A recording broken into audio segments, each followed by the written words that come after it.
ನಮಸ್ತೆ ಎಲ್ರಿಗೂ. ಸುಖಾಂಕ್ಷ ಬಳಗದ ಹಿತಾಕಾಂಕ್ಷಿಗಳಿಗೆ ಮಧ್ಯಾಹ್ನದ ನಮಸ್ಕಾರಗಳನ್ನು ತಿಳಿಸ್ತಾ, ನಮ್ಮ ಇದು ತುಮಕೂರಿನಲ್ಲಿರೋ ಗಂಡು ಮಕ್ಕಳ ವಿಕಸನಾಲಯ ಇಲ್ಲಿವತ್ತು ಒಂದು ಮಹೋನ್ನತವಾದ ಕೆಲಸವನ್ನು ನಾವು ಮಾಡಬೇಕು ಅಂತ ಸೇರ್ಕೊಂಡಿದ್ದೀವಿ. 13 ವರ್ಷಗಳಿಂದ ನೀವು ತಿಳಿದ ಹಾಗೆ ನಮ್ಮ ಸಂಸ್ಥೆ ಗಂಡು ಮಕ್ಕಳ ವಿಕಸನಾಲಯ, ಹೆಣ್ಣು ಮಕ್ಕಳ ವಿಕಸನಾಲಯ ಹಾಗೆ ವೃದ್ಧಾಶ್ರಮವನ್ನು ನಡೆಸ್ಕೊಂಡು ಬರ್ತಾ ಇದೆ. ನಾವು ಕಳೆದ ವರ್ಷ ಗಂಡು ಮಕ್ಕಳನ್ನ ತುಮಕೂರು ನಗರಕ್ಕೆ ತಗೊಂಡು ಬಂದ್ವಿ. ಉದ್ದೇಶ ತವರೂರಾಗಿತ್ತು, ಹಾಗಾಗಿ ಇಲ್ಲೊಂದು ಆಕ್ಟಿವಿಟಿ ನಡೀಲಿ ಅನ್ನೋದು. ಆದರೆ ಈ ವರ್ಷ, ಈ ಶೈಕ್ಷಣಿಕ ವರ್ಷದಿಂದ ಮತ್ತೆ ನಾವು ಗಂಡು ಮಕ್ಕಳನ್ನ ಬೆಂಗಳೂರಿಗೆ ಮತ್ತೆ ಮರಳಿ ಕರ್ಕೊಂಡು ಹೋಗ್ತಿದ್ದೀವಿ. ಕಾರಣ ಇಷ್ಟೇ, ಅಲ್ಲೊಂದು ಶಾಲೆ ನಮಗೆ ಇಂಗ್ಲಿಷ್ ಮೀಡಿಯಂ ಮತ್ತು ಕನ್ನಡ ಮೀಡಿಯಂ ಎರಡಕ್ಕೂ ಕೂಡ ಸಹಕಾರವನ್ನು ನೀಡ್ತೀವಿ ಅಂತ ಮುಂದೆ ಬಂದಿದ್ದಾರೆ.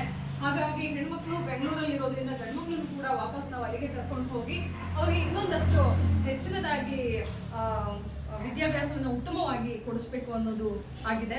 ಹಾಗಾಗಿ ನಾವು ಏನು ಗಂಡು ಮಕ್ಕಳ ಆಶ್ರಮ ಇಲ್ಲಿ ತುಮಕೂರಿನಲ್ಲಿತ್ತು, ಈ ಆಶ್ರಮವನ್ನು ಇನ್ನೊಂದು ಉದ್ದೇಶಕ್ಕಾಗಿ ನಾವು ಬಳಸಬೇಕು ಅನ್ನೋದು ನಮ್ಮ ಆಸೆ ಆಗಿದೆ. ಹಾಗೆ 16 ವರ್ಷಗಳಿಂದ ಏನು ಪ್ರೇರಣಾ ಅಂಗವಿಕಲರ ಕ್ಷೇಮಾಭಿವೃದ್ಧಿ ಟ್ರಸ್ಟ್ ಅಂತ ತುಮಕೂರು ನಗರದಲ್ಲಿ ನಡ್ಕೊಂಡು ಬರ್ತಾ ಇದೆ.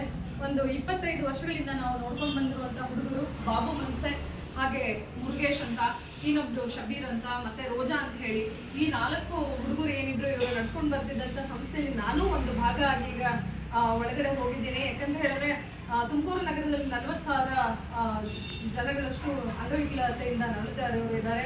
ಅವರಿಗೋಸ್ಕರ ನಾವು ಏನಾದರೂ ಸ್ಕಿಲ್ ಡೆವಲಪ್ಮೆಂಟ್ ಕಾರ್ಯಕ್ರಮಗಳನ್ನು, ಹಾಗೆ ಅವರು ಏನು ಸ್ವಯಂ ಉದ್ಯೋಗಗಳನ್ನು ಸೃಷ್ಟಿಸ್ಕೊಳ್ಳಿಕ್ಕೆ ಒಂದಷ್ಟು ಪ್ರಯತ್ನಗಳನ್ನ ಇಲ್ಲಿ ಅವ್ರಿಗೆ ಮಾಡಿಕೊಡೋಣ ಅನ್ನೋದು ನಮ್ಮ ಉದ್ದೇಶ ಆಗಿದೆ. ಈ ಉದ್ದೇಶದ ಜೊತೆಗೆ ನೀವೆಲ್ಲ ನಿಲ್ತೀರ ಅನ್ನೋದು ನನ್ನ ಒಂದು ಆಕಾಂಕ್ಷೆ ಕೂಡ ಆಗಿದೆ, ಭರವಸೆನೂ ಕೂಡ ಇದೆ. ಹಾಗೆ ಇವತ್ತು ಏನೋ ಒಂದು ಕಾರ್ಯಕ್ರಮವನ್ನು ಹಮ್ಮಿಕೊಂಡಿದ್ದೀವಿ ಅಂತ ಹೇಳಿದ್ರೆ, ಸುಮಾರು ಒಂದು 60 ಕುಟುಂಬಗಳಿಗೆ ನಾವು ದಿನಸಿ ಕಿಟ್ಟನ್ನು ಕೊಡಬೇಕು ಅಂತ ಹೇಳಿ ಮನಸ್ಸು ಮಾಡಿದ್ದೀವಿ. ಯಾಕೆಂತ ಹೇಳಿದ್ರೆ ಹಬ್ಬ ಬರ್ತಾ ಇದೆ, ಯುಗಾದಿ ಮತ್ತು ರಂಜಾನ್ ಎರಡೂ ಕೂಡ ಇರೋದ್ರಿಂದ ನಾವು ಒಂದಷ್ಟು ದಿನಸಿಯನ್ನು ಕೊಡಬೇಕು ಅಂತ ಹೇಳಿ ಒಂದು 60 ನಾವು ಆಹಾರದ ಕಿಟ್ಗಳನ್ನು ಮಾಡಿದ್ದೀವಿ.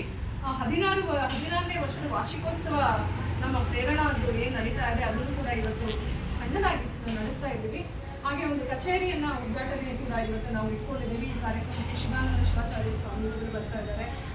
ಅವರ ಒಂದು ದಿವ್ಯಾಶೀರ್ವಾದದಲ್ಲಿ ಈ ಒಂದು ಕಾರ್ಯಕ್ರಮವನ್ನು ನಡೆಸಬೇಕು ಅಂತ ಈಗ ಇನ್ನೇನು ಕೆಲವೇ ನಿಮಿಷಗಳಲ್ಲಿ ಕಾರ್ಯಕ್ರಮ ಶುರು ಆಗ್ತಾ ಇದೆ. ನಿಮ್ಮೆಲ್ಲರ ಆಶೀರ್ವಾದ ಈ 2 ಸಂಸ್ಥೆಗಳ ಮೇಲೆ ಇರಲಿ ಅನ್ನೋದು ನನ್ನ ಒಂದು ನಿಮ್ಮ ಎಲ್ಲರಲ್ಲೂ ಕೋರಿಕೆ. ಧನ್ಯವಾದಗಳು.